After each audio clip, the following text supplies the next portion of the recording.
Time and time again, Real Madrid has shown some of the greatest performances that world football has ever seen.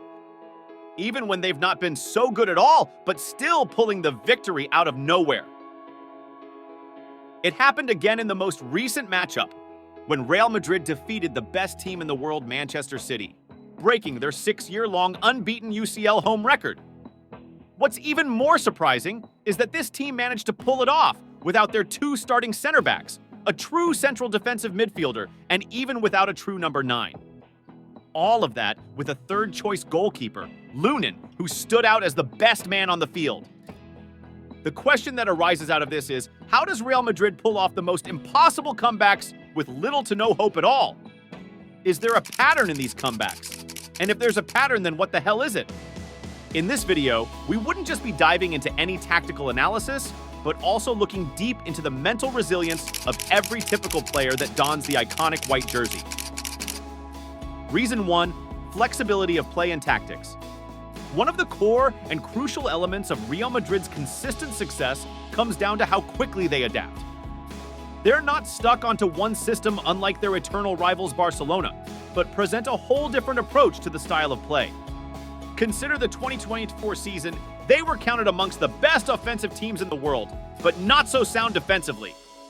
And suddenly, they became one of the best defensive teams in the world against Man City.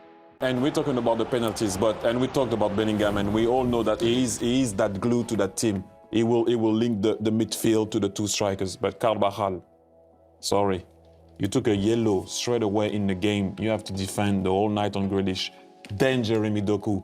What a game. This is why I always say, football, yes, and I love the way City plays. We cannot talk about that. It is outstanding. But there is something called defending. You can also control a game defending well. And Real Madrid, and I know people will say City was the best team. Defending is part of the game. They defended ever so well against City. They didn't give them a lot. So as much as people can say City was the best team, you have to defend also in football, and they did that ever so well. So tell us any team that can knock out a team like Man City 2 times in 3 consecutive seasons? Both the times while taking opposite approaches in tactics and style of play. In the 2022 UCL semi-final against Man City, which is probably one of the greatest comeback stories in Champions League, Real Madrid were 5-3 down on aggregate until the 89th minute. Statistically, they had 1% chance of qualifying through, but then Rodrigo announced himself to world football by scoring a brace in a matter of 65 seconds, pulling off an unbelievable comeback in the very last minute. This was done through an all-attacking approach where they caused an overload in Man City's box to capitalize on any cross that lands near Ederson. The 2022 UCL run will be remembered as one of the most legendary runs by any team in the Champions League. Which team that you know has defeated the likes of Chelsea, Liverpool, PSG, featuring Messi, Mbappe, and Neymar, and Man City in a single run? Think about it. And if you look at the 2024 UCL fixture against City, where Real Madrid were heavy underdogs, they pulled off a very unconventional yet beautiful type of footballing style. Both the teams give their all and everything to display one of the most tactically intense matches of football, where Man City were running a riot of asking questions, and Real had an answer to every one of them. They defended on the low block with the 10 men against probably the scariest attack in the world, scoring in the 11th minute with the magic man Rodrigo and sitting low block for the rest of the game. Man City's attack was just too much for them, but their positioning and mental resilience paid off, showing a defensive effort even prime AC Milan and Maldini would be proud of. Even in the penalty shootout, the character and confidence of these players after missing on the first penalty showed just why this club is more than just a football club. Bellingham, with the nerves of ice, immediately took the second penalty. Vasquez showed why he's still the part of Madrid by juggling ball in the face of Ederson. Rudiger buried City by thumping penalty on the left side with all his faith and might. This shows why Real is more than just an elite football club. It's a symbol of showing character and personality, not just another club with elite professional football players. This shows how they may not have a playing identity like Man City or Barcelona, but it's their strength in disguise. It is what keeps them above the rest of the elite clubs in football. If there's no specific style of play, there comes unpredictability, which is the element of Real Madrid's game. Reason 2, scouting, decision-making, and club management. Look back at all of the greatest players that wore the royal white jersey, and you will see a harsh but an intelligent decision pattern by the club management. They don't ever delay getting rid of their best players. Be it Cristiano Ronaldo, Kaká, Arjen Robben, Mesut Ozil, Angel Di Maria, Varane, Casillas. Sergio Ramos, who was probably their greatest defender of all time. Pepe is yet another example. Recently it was Casemiro. Or even Marcelo. The list is filled with probably the best players of the last decade, or even the game. Nobody can point out that any player that left the club had a negative impact for a long period. In fact, their biggest transfer of Ronaldo to Juventus, which is perhaps the hardest transfer decision of all time, was taken without hesitation, which allowed Real Madrid to buy players like Valverde, Rodrigo, Vini Jr. All of the players that are mentioned are all key team players right now.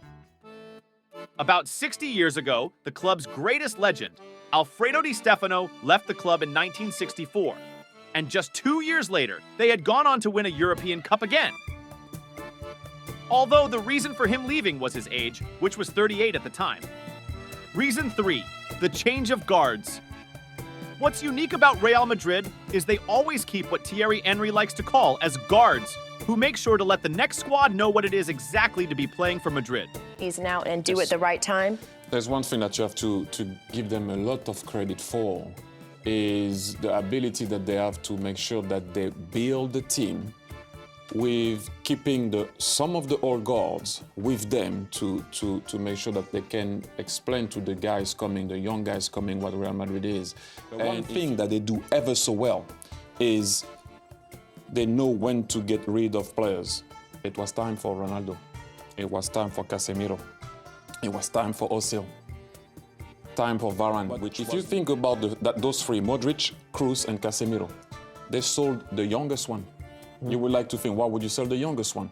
Well, because they notified that those two can help the Valverde, the Tchouaméni, the Camavinga. They do that ever so well, and you have to give them credit, because when you get rid of the players that I mentioned before, they were outstanding players at that time for your team. Which in the current campaign are Toni Kroos, Dani Carvajal, and Luka Modric. Even in the current squad, all of the young midfielders such as Arda Güler, Jude Bellingham, Camavinga, all are getting to learn from the world-class midfielders who ruled European football for the past decade. Reason 4, unbreakable mentality. There have been so many instances where they seem to be far from the best team, but in the end, they'll just drop a magical performance for turning the tie around.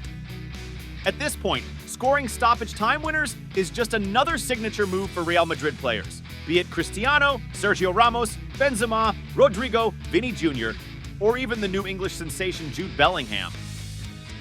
The only key to this is the unbreakable winning mentality that only Real Madrid players have.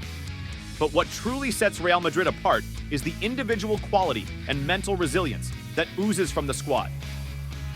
Real Madrid doesn't just seek talent, they seek players who embody their champion spirit. This video celebrates the legendary careers of midfield maestros Luka Modric and Toni Kroos. Comment down below, what are your thoughts on their amazing careers?